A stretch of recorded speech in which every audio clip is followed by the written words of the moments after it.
علامات الظهور ما تؤثر، فلتكن كلها غير مقبولة. ثم ماذا يعني لا تؤثر على وجود الإمام أو غيبة الإمام أو ظهور الإمام أصلا. لماذا تكذب جعفر أخو الحسن العسكري وهو من العترة، وتكذب آل أبي طالب وهم العترة، وتصدق بياع الزيت عثمان بن سعيد العمري اللي ادعى أنه لا ولد، بدليل أصحاب الحسن العسكري منهم من قال أنه هو المهدي، ومنهم من رجع إلى محمد ابن الهادي. هذه دعاوى كل يدعيها.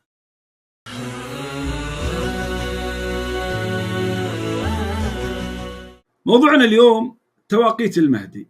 يا أبو ناصر، النعماني يحط روايات إذا انتهى ملك بني العباس بيطلع، الكليني يحط روايات بعد 70 بعد 140 الله بداله، كما يقول المازندراني أنه جاء في هذا الأمر البداء. شغلين البداء كتحديثات للروايات. هل الله عز وجل يخبر خبرا ثم ينسخه؟ أليس النسخ في الأحكام؟ أليس نسخ الأخبار يثير الشك بالكذب أو ينسب إلى صاحب الشريعة عياذا بالله من ذلك؟ ويجيك ابن طاووس اللي يقول أن التقى بالمهدي أو يزعم أنه التقى بالمهدي، ويقول له لدى هذا الزمان راح يطلع. وروايات الكافي كانت تطمعهم 6 شهور 6 سنين، وما زلتم على هذه الحال، وما زلتم تؤلفون كتبا في الظهور. طبعا هذا الكتاب ينقد هذه الكتب، سأقرأ منه لاحقا إن شاء الله عز وجل. فيا أبو ناصر، علامات الظهور هذه أو زمان ظهور المهدي إلى متى وهو على هذا الحال؟ يحيلونكم من فترة إلى فترة، آخر شيء قفلوها بكذب الوقاتون. جواب تفضل.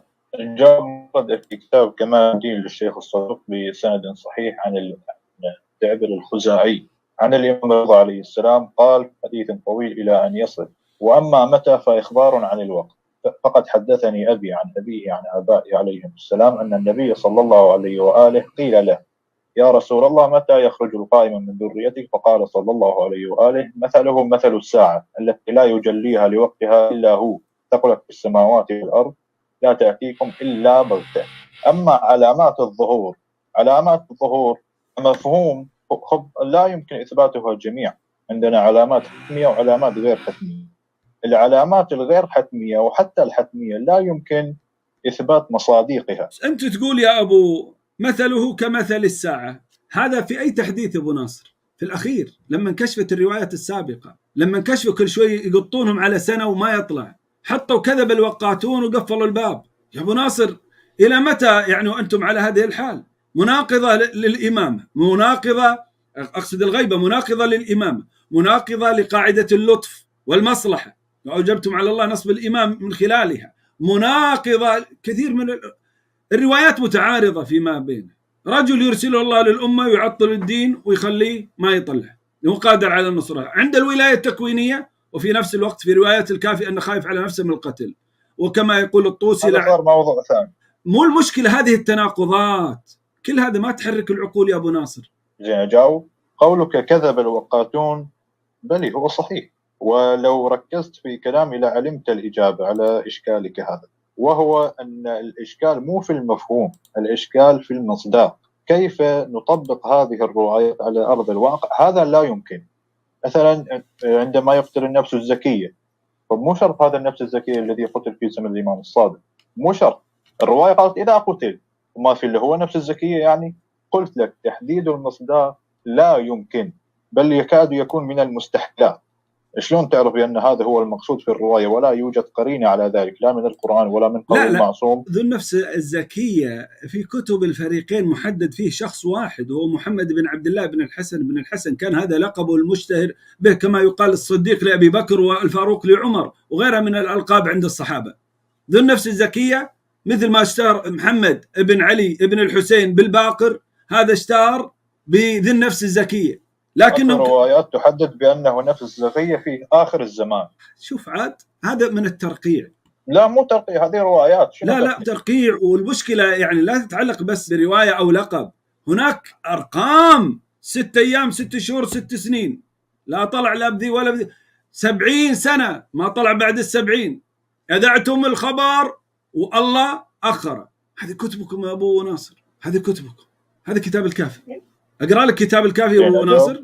ما يحتاج تقرا لانه انا اعطيتك الضابطه خذها وطبقها في كل الروايات. 70 يا ابو ناصر، 70 مو الان المصادق، مو المصادق الان، اوقات سنوات محدده قالوا بيطلع فيها. لا، اذا سنوات محدده تقول الروايه بانه في بعد كم سنه راح يطلع، لا، هذه الروايه طبعا مو صحيحه، لانه كما نقلت لك من الروايه الصحيحه عن الامام الرضا تنفي كل هذه الامور.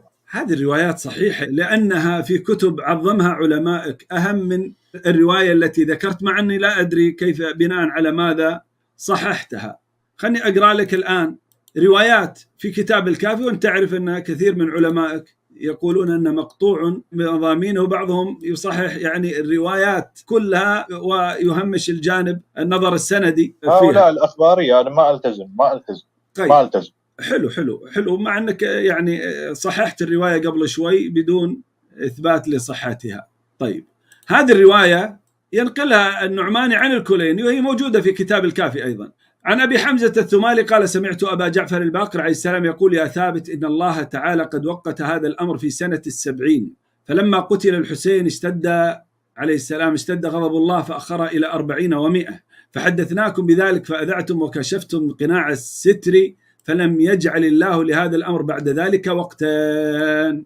السؤال الذي يطرح نفسه يا أبو، على فرض أن 70 بعد الغيبة، مو سنة 70 كما قال، سنة 70 يعني 70 هجري، لما قتل الحسين الله أخر هذا إلى 140، فلما أذاعوا الخبر ونشروه الله غضب عليهم ما خلى له وقت. تحليلك للرواية أبو ناصر؟ ذكرنا بأنه إن كانت ناظرة إلى تحديد الوقت بالضبط في الساعة الكذا في السنة الكذا فهي غير مقبولة، مع أني أحتاج إلى مراجعة للرواية، وأنا ما عندي شيء غير هذا. إذا يعني كل مرة تطرح رواية وأنا أعطيتك الضابط، إذا عندك إشكال آخر أطرحه، أما غير هذا أنا ما عندي أي شيء. أشكرك وأسلم عليك وأخرج، ما عندي أي شيء غير هذا، بأنه المفهوم لعله ثابت مو ثابت مو مشكلة، تطبيقه على أرض الواقع غير ممكن. طيب، هذه ضابط أنا لا أسألك وطبقها على كل الرواية. أبو ناصر، أنا لا أسألك عن التطبيق الآن، أنا أقول علمائك منهم اللي نصا ومنهم اللي روى روايات يريد إثبات أنه سيخرج في زمان كذا أو عند الحال الفلاني، مثل عند زوال دولة بني العباس. روى رواية يعني أنه يلتزم بمضمونها، من قال؟ أقول لك نص على ذلك هو، مثل ابن طاووس لما قال لولده: هذا الزمان ثقتي أن سيكون زماني أنني سأدرك المهدي، مثال، مو رواية، هو يحكي أن هذا هو الزمان الذي سيخرج فيه المهدي. وانتبه، ابن طاووس أخطأ في تطبيق المصادر، أخطأ. وكم واحد قبله أخطأ؟ وليش يخطئون؟ وليش الرواة يخطئون؟ ليش يكثرون من الأرقام هذه وتطلع كلها خطأ؟ مو الروايات خطأ، تطبيق الروايات هو الخطأ. لا، الروايات خطأ، لأن وقت بعد ثم وقتا مو تطبيقها. يعني الآن الرواية اللي قريتها عليك قبل شوي، هذه الرواية طبقها لي أنت الآن، اشرحها لي يلا. تحتاج إلى مراجعة، ما مراجعة عشان بقراها عليك. يا ثابت، إن الله تعالى كان قد وقت هذا الأمر في سنة 70، سنة 70 إما الهجرية أو سنة 70 بعد غيبة المهدي، فلما قتل الحسين عليه السلام اشتد غضب الله فأخره إلى 40 و100، فحدثناكم بذلك فأذعتم وكشفتم قناع الستر، فلم يجعل الله لهذا الأمر بعد ذلك وقتا عندنا. تفضل أبو ناصر. هذه تحتاج إلى مراجعة، إلى الشروح، إلى كلمات العلماء. ما أعطيك تفسير من عندي. شكرا لك يا أبو ناصر، شكرا لك. أظنك واقع في الحيرة لا محالة يا أبو ناصر. تكفى يا أبو ناصر، نصيحة والله أنني ناصح، والله يا أبو ناصر أنني ناصح. أقول لك شغلة. تفضل. علامات الظهر خب ما تؤثر، فلتكن كلها غير مقبولة. ثم ماذا يعني؟ لا تؤثر على وجود الإمام أو غيبة الإمام أو ظهور الإمام أصلا، وسيظهر إن وجدت هذه العلامات أو لم توجد. أبو ناصر، احنا تكلمنا في الحلقات الماضية عن التناقضات حول يعني ولادة المهدي نفسه وأمه نرجس، وتحدثنا عنها تفصيلا. اليوم احنا بس في التوقيت، إذا عندك كلام في إثباته أيضا ممكن تجاوبني لماذا أخذت أمه ميراثه والأم لا تكون ظالمة لأن أم الإمام. إثبات أو نفي العلامات لا يؤثر على شيء حتى أنا أجهد نفسي في إثبات ذلك. خلصنا من فلتكن العلامات ثابتة فلتكن غير ثابتة. شنو يعني؟ خلصنا من العلامات يا أبو ناصر. أنا أكلمك الحين عن أم الحسن العسكري، أكلت ميراثه هي وولدها جعفر، اقتسمت الميراث في كتاب الكافي، لا تثبت له الولد إلا أن تكون ظالمة فتكون أكلت مال حفيدها. زين أجاوب؟ إيه؟ الجواب هو ما ورد في كتاب الكافي بسند صحيح كذلك في الجزء الأول صفحة 377. الرواية طويلة إلى أن يقول السائل عبد الله بن جعفر الحميري للسفير الأول عثمان بن سعيد، يقول: أنت رأيت الخلف من بعد أبي محمد عليه السلام؟ فقال: إيه، ورقبته مثل ذا، وأومأ بيده. فقلت له: فبقيت واحدة. فقال لي: هات. قلت: فالاسم؟ قال: محرم عليكم أن تسألوا عن ذلك، ولا أقول هذا من عندي، فليس لي أن أحلل ولا أحرم. شوف هذا موضع الشاهد. ولكن عنه عليه السلام: فإن الأمر عند السلطان. عند من؟ عند السلطان أن أبا محمد مضى ولم يخلف ولدا، وقسم ميراثه، وأخذه من لا حق له فيه وهو ذا. فهذه الرواية تفسر توزيع ميراث الإمام العسكري هذا كان سببه للتعمية. هذا سببه للتعمية. لا، هذا من عندك، لا يوجد في النص أنه كان تعمية. هذه الرواية لا ما في. الرواية تقول: فأخذه من لا حق له فيه. إيه بس أنت اسمع، فإن الأمر عند السلطان مو في أرض الواقع. إيه لكن ما قال قد أذنت لهم أن يأكلوا. الأمر الثاني، الرواية فيها مشبوه.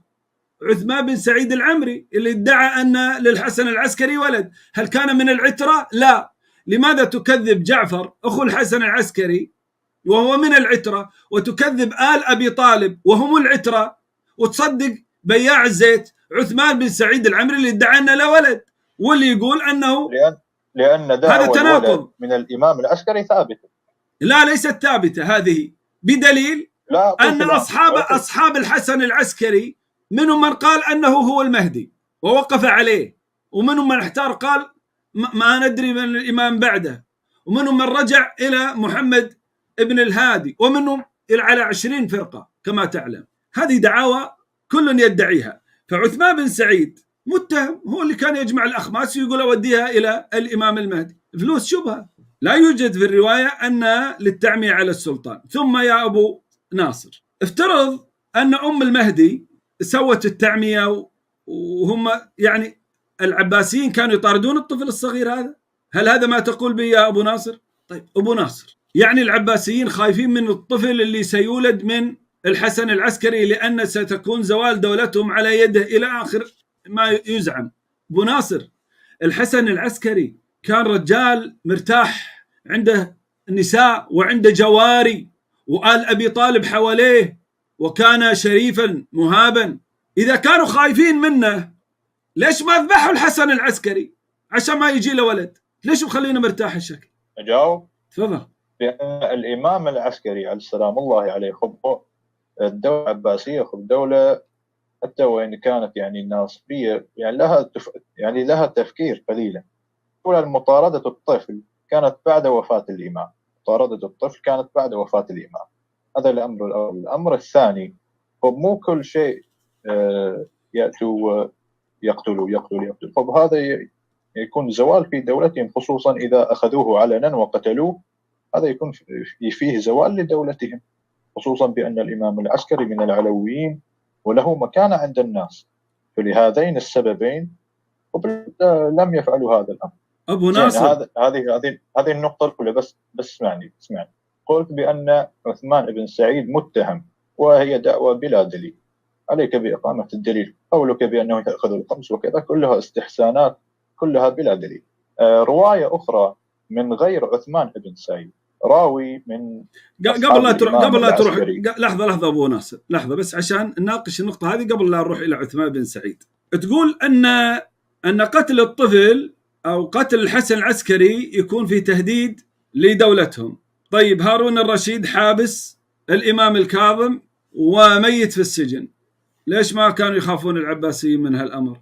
الأئمة ما منا إلا مقتول أو مسموم، ليش ما كانوا يخافون من هذا الأمر؟ أنتم تقولون كل الأئمة قتلوا أو سموا، طيب يسمونه مثل ما سموا الآخرين، بل أنتم تقولون أن الحسن العسكري مات مسموما، أليس كذلك؟ أجاوب؟ إيه نعم، تفضل. السم كان علنا مثل القتل، مثل قطع الرأس، لو سرا؟ يبقى أنهم يقتلون لكي لا يكون له ولد. لا، سرا أم علنا؟ أنا لا أدري سرا أم علنا، غالبا أن يكون هذا سرا لئلا يظهر هذا الأمر. انتهى إشكالك. ما يمكن بأنه يأخذ الإمام ويقتل هكذا علنا. إذا يقتل يعني يكون هذا الأمر علني، وهذا خلاف الحكمة. أنا لا إشكال عندي في الأمرين. ليش العباسيين ما قتلوه علنا أو سموه سرا حتى لا يكون له ولد، بس شاطرين يطاردون الطفل؟ سموه لكن سرا، بعد أن أنجب ولده الإمام الحجة سلام الله عليه، وسموه سرا وليس علنا كذلك. و5 سنين، بعد 5 سنين من ولادة الحجة. فليكن بعد 2 5 سنين، شنو يعني؟ أقول هذا شيء من التناقض، هذا شيء من التناقض. الوالد أولى بالقتل، حتى القتل ما كان يمنع العباسيين من قتله شيء أبدا. الدولة دولتهم والخلافة في يدهم، ما في شيء يمنع عن قتل الحسن العسكري ولا غير الحسن العسكري، لأن كانت الخلافة في يدهم والحكم في يدهم. وبني العباس جرى في زمانه من الحروب والقتال مع أبناء عمومتهم من قريش الشيء الكثير، ما في شيء يردعهم عن ذلك، لكنها يعني صياغة الأسطورة لا أكثر، تبرير الأسطورة. ثانيا بسألك يا أبو محمد، المهدي من علم القراءة والكتابة حتى صار يكتب رسائل إلى عثمان بن سعيد وإلى المفيد وإلى غيره؟ وكيف عرف أن هذا خط المهدي؟ زين، أجاوب؟ تفضل. أولا، مسألة قتل الإمام العسكري سلام الله عليه، طبعا أضرب مثال. يعني أنت إذا شخص يقتل أمير مثل ما يقتل شخص عامي من عوام الناس، طب لا يستوي، لأن الأمير له مكانة عند الناس، له مكانة عند الحكومة. فنفس الشيء هنا عند الإمام العسكري له مكانة عند الناس، خصوصا عند شيعته وعند عامة المسلمين، باعتبار أنه من أهل بيت رسول الله. والكاظم ما ممكن بأنه يأخذوه. شنو؟ والكاظم شنو هو الكاظم كان مسجون، لم يقتل مثل ما قتل مثلا الإمام الحسين. أشد من القتل، حبس ويموت في السجن بعد طول حبس. نعم، لكن ما تجرؤوا أن يقتلوه علنا، قتلوه سرا. الحين مسجون وميت عندهم الآن حبس الإمام، ما هو يثير فتنة ويثير الناس على الخليفة؟ عموما هذا تبريرك ضعيف يا أبو ناصر. العباسيين كل من هدد خلافتهم يقتلونه. قتلوا الإمام الكاظم سرا، دسوا إليه السم في طعامه. وسجنوه علنا ولا سرا؟ سجنوه علنا ولا سرا؟ السجن يختلف عن القتل تماما. سجن الإمام ما يثير أتباعه؟ الأتباع الإمام الكاظم كانوا مأمورين بالسكوت من قبل الإمام نفسه، لكن القتل يختلف تماما عن السجن. مأمورين بالسكوت بينهما. كيف تساوي بينهم؟ والحسن العسكري ما أمرهم بالسكوت. شنو؟ والحسن العسكري ما أمرهم بالسكوت. على كل حال الحسن العسكري ما كان مسجون. لا ما أمرهم بالسكوت في حال أن جرى له شيء. شنو في حال جرى له شيء؟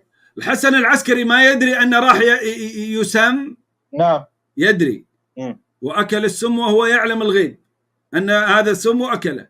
هذا صار موضوع ثاني، لا تدخل فيه، لا تشبك المواضيع في بعض. مو هذه بما أنه يعلم الغيب وأكل السم منتحرا بحسب قولكم، فيفترض أن يقول يا جماعة إذا قتلوني بالسم فافعلوا كذا وكذا. هل يعني أو قال اسكتوا بما أنكم تدرون أنه مات بالسم على يد العباسيين؟ وهذا موكول إلى الإمام عندما يأمر بالسكوت، وبالشيعة يلزم عليهم أن يسكتوا. وبالحسن العسكري لم يصدر منه لا أمر بالسكوت ولا أمر بالقيام. ما صدر شيء أصلا، ما اطلعت على أي شيء من هذا القبيل. أبو ناصر في كتابه كمال الدين وتمام النعمة، في الرقعة اللي طلعت من السرداب اللي يزعم أن معطيها الإمام لأحد نوابه، يقول وأما إنكار بني عمنا آل أبي طالب، ينكرون أن الحسن العسكري ولد، إلى قوله فسبيل إخوة يوسف، يعني هم مثل إخوان يوسف. السؤال إيش مصلحة بني هاشم آل أبي طالب أم الحسن العسكري أخوه، وحتى أصحاب الحسن العسكري ينكرون أن يكون له ولد، بل استبرئت الأرحام الجواري والنساء فلم يعثر عندهن على حمل أو عندهن على حمل كما في رواية الكافي. ثم جاء بقصة نرجس حفيدة ملك الروم اللي تزوجها في المنام بحسب أسطورة ابن بابويه، وخطبها في المنام وراسلها في المنام إلى أن اشتراها، وكل هذه مواعيد منام. ما تحرك في عقولكم شيء أبو ناصر؟ أولا شهادة الأب أولى من شهادة بني العم. جميل. في الكافي في الجزء الأول صفحة 376 وشهادة الأم بسند صحيح. لا نجي، فالأكمل بعد لا نجي. عن أبي هاشم الجعفري قال قلت لأبي محمد عليه السلام جلالتك تمنعني من مسألتك فتأذن لي أن أسألك؟ فقال سل. قلت يا سيدي هل لك ولد؟ فقال نعم. فقال نعم شهادة الأب أولى من شهادة بني العم. هذه روايات كلها مزورة. هذه مسألة مزورة. روايات من ضمن الروايات المزورة. دليلك يلا. دليلي على إنكار أم الحسن العسكري، أو مو إنكارها، فعلها. دليلي على تفتيش آل أبي طالب كما في رواية الكافي للنساء والجواري فلم يعثر عندهن على حمل. دليلي أكثر الشيعة الإمامية أصحاب الحسن العسكري وحيرتهم، اقرأ كتاب فرق الشيعة للنوبختي ماذا صنعوا. هذه الأدلة.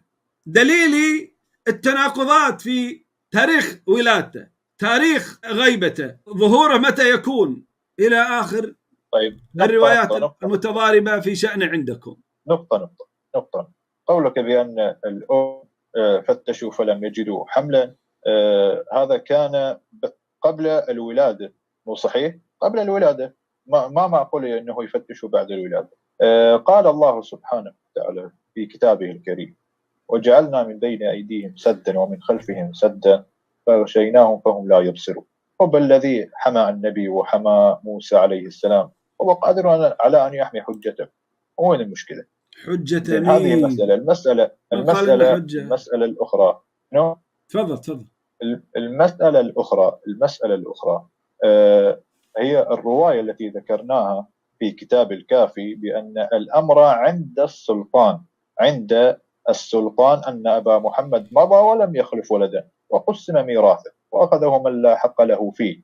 وقلت لك بأن هذه الرواية فيها دلالة التزامية بأن هذا الأمر اتخذ للتعميم، وما ذكرت دليل ينقض كلامي. هذه بعد شنو أتمنى بأنه تذكر النقاط قليلة لأنه ما أتذكر شنو تقول. تفضل. مشكلة أنك ما تذكر اللي أقول يا أبو ناصر، لكن أنت تقول السلطان هو الذي نفى الولد، لكن رواية الكافي تقول مو صحيح يا أبو ناصر، مو صحيح. أم الحسن العسكري أخذت ميراثه بالاقتسام مع ولدها جعفر. تقول للتعمية، لا يوجد عندك دليل على أنه تعمية. الرواية اللي قلتها قبل شوي لا تتعلق بالتعمية إطلاقا، وليس فيها أنها أخذته للتعمية. هذا أولا. هذه فيه دلالة التزامية التزامية هذه من عندك، من كيسك ليست في الرواية. وهذه الرواية لا تقول أنها أخذته للتعمية، بل اقتسمت الميراث لأن ولدها الحسن العسكري مات بدون ولد، ولذا أخذت الميراث، إلا أن تكون ظالمة. والرواية تتهم الذين أخذوا الميراث بلا حق. طبعا هم يريدون جعفر أخوه، لكنهم وقعوا في شر أعمالهم. اللي زوروا الرواية أرادوا الطعن في جعفر فطعنوا في أم الحسن العسكري أنها أكلت الميراث بلا حق. فهل تظلم أم الإمام وتكون ظالمة؟ وأنتم تقولون يعني أن والدي الإمام لا يكونان من الظالمين. على كل يعني والله يا أبو ناصر 1200 عامية كافية للتأمل بتناقضاتها، كافية لأن تتأمل. إذا عندك كلمة أخيرة تفضل يا أبو ناصر. كلمة أخيرة. ذكرنا رواية الكافي وكل ما ذكرته من نقوض لا يستقيم، كلها استحسانات عقلية. والله أي رواية؟ أي رواية؟ موجودة في الرواية. شنو؟ أي رواية؟ رواية أبي حشم الجعفري، ورواية اللي قلت بأنها تدل على التعمية، مو موجود لفظ التعمية، لكنها تدل بالدلالة الالتزامية على التعمية. ما في موجود لفظ، لا مو وجود موجود لفظا. لا وجود للتعمية في هذا الأمر أبدا يا أخي مو موجود لفظا، موجود بالدلالة، تدل يا تدل. الله، وأنت جايب تدل يعني لفة لا يوجد. تبي أقرأها أنا وياك أمام المشاهدين؟ يا أنا ما الله المستعان. طيب خل أختم يا شيخ. أختم أحسن لك، أختم. مو أنا أقول لك هي مو موجودة وأنت تصر بأني مو موجودة، شلون تستدل بشيء يعني غير موجود؟ خب تدل يا أخي، هذه العبارة تدل يعني موجودة الالتزامية. إذا أنت ما دارس منطق وما قارئ المنطق، أنا شنو أسوي؟ اسمع، لن تستخرج فائدة بدون وجود ما يدل عليها في النص. طيب اللهم صل على صحيح.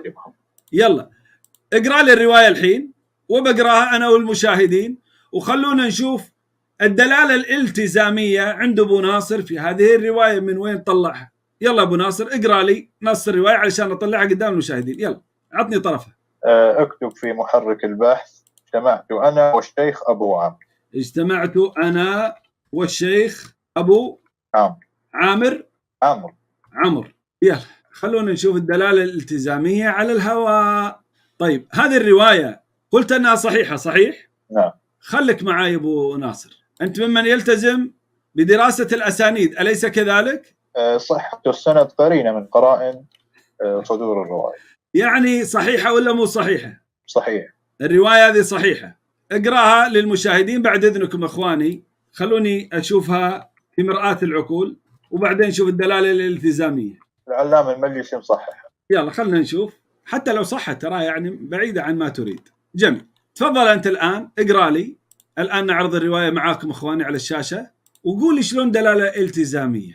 لا ما أقرأ لك الرواية كاملة، الرواية طويلة، وإذا أنت تريد تقرأها اقرأها، لكن أنا أقرأها. عن عبد الله بن جعفر الحميري قال: اجتمعت أنا والشيخ أبو عمر رحمه الله.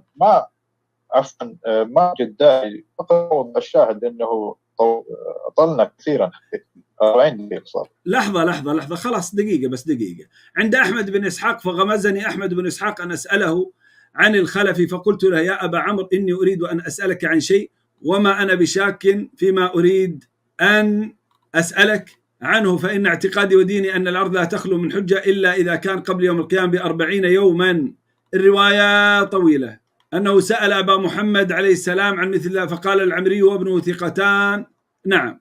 وين موضع الشاهد؟ عطني موضع الشاهد منها هنا. ولكن فإن الأمر عند السلطان. ولكن عنه عليه السلام قال: محرم أن تسأل عنه، ولا أقول هذا من عندي، فليس لي أن أحلل ولا أحرم، ولكن عنه عليه السلام يعني المهدي. فإن الأمر عند السلطان أن أبا محمد مضى ولم يخلف ولدا، وقسم ميراثه وأخذه من لا حق له فيه، وهو ذا عياله يجولون، ليس أحد يجسر أن يتعرف إليهم أو ينيلهم شيئا، وإذا وقع الاسم وقع الطلب، فاتقوا الله وأمسكوا. وين الدلالة الالتزامية أن وين ذكرها أصلا عن أنها أي المهدي أخذت المال للتعمية؟ وين؟ يلا طولنا. الرواية عامة. لحظة. الحسن العسكري أنهت المسألة. الرواية عامة، بما أنك ذكرت بأنه يوجد في رواية أخرى بأن الحسن العسكري الإمام المهدي أيا كانوا تقاسموا الميراث، فإنه يمكن الجمع بين هذه الرواية وبين تلك الرواية لأنه أخذوها للتعمية. أقول من أين التعمية؟ أقول من لفظة أو من جملة فإن الأمر عند السلطان. ما هي الدلالة الالتزامية حتى تعلم؟ الدلالة الالتزامية دلالة اللفظ على معنى ملازم للمعنى الموضوع له، يعني مو اللفظ مو موجود في النص، لكن هذا النص يدل على معنى هو ملازم له. هذا إذا تفرد. واضح؟ إذا تفرد النص. وأما إذا وجد نص آخر يقول أن آل أبي طالب منكرون كما في إكمال الدين وتمام النعمة، وجاء نص آخر يثبت أن أرحام النساء قد استبرئت فلم يعثر على حمل، تكون دلالتك الالتزامية هذه ما لها طريق ولا لها أصل، ومحض اختراع من عندك يا أبو ناصر لم تسبق إليه حتى عند علمائك. تفضل موقفك أمام أم المهدي، مو معي. تفضل. هذه أم المهدي تنفي الولد أو تأكل الميراث ظالمة، وتتنزل عليها الرواية اللي فيها الدلالة الالتزامية على زعمك. انظروا يا أخواني، هذه الرواية 1505 وفيه: وبعث السلطان إلى دار من فتشها وفتش حجرها وختم على جميع ما فيها وطلبوا أثر ولده وجاءوا بنساء يعرفن الحمل فدخلن إلى جواره ينظرن إليهن، فذكر بعضهن أن هناك جارية بها حمل فجعلت في حجرة ووكل بها نحرير الخادم وأصحابه ونسوة معهم، ثم أخذوا بعد ذلك في تهيئته وعطلت الأسواق وركبت بنو هاشم والقواد وأبي وسائر الناس إلى جنازته بنو هاشم. شوف هذه الدلالة الالتزامية على أنهم كانوا أصحاب شوكة، ما كان يجي له ولد ثم يغيب. فكانت سر من رأى يومئذ شبيها بالقيامة، فلما فرغوا من تهيئته بعث السلطان إلى أبي عيسى بن المتوكل فأمره بالصلاة عليه، فلما وضعت الجنازة للصلاة عليه دنا أبو عيسى منه فكشف عن وجهه، يعني الحسن العسكري، فعرضه على بني هاشم من العلوية والعباسية والقواد والكتاب والقضاة والمعدلين، وقال: هذا الحسن بن علي بن محمد بن الرضا مات حتف أنفه على فراشه، قال مسموم حتف أنفه، حضره من حضره من خدم أمير المؤمنين إلى آخر. خلني أوصل لك.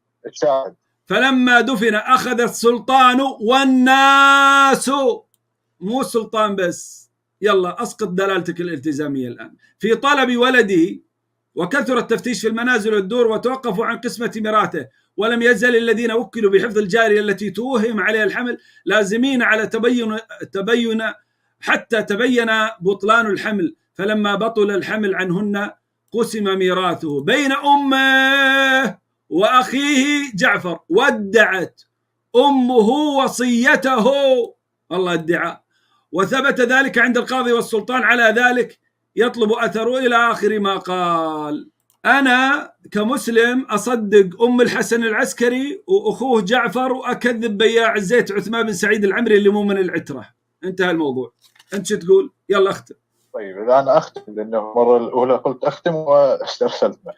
أنا مو متشبث بمشاركتك، لكن أنا فقط أريد أن ألزمك أرد عليك قبل أن تذهب بلا رد. ذكرت بأنه يمكن الجمع بين هذه الرواية وتلك الرواية، بأن هذا الأمر كان عند السلطان واستخدم للتعمية. إذا أنت عندك رواية تنقض هذا طيب.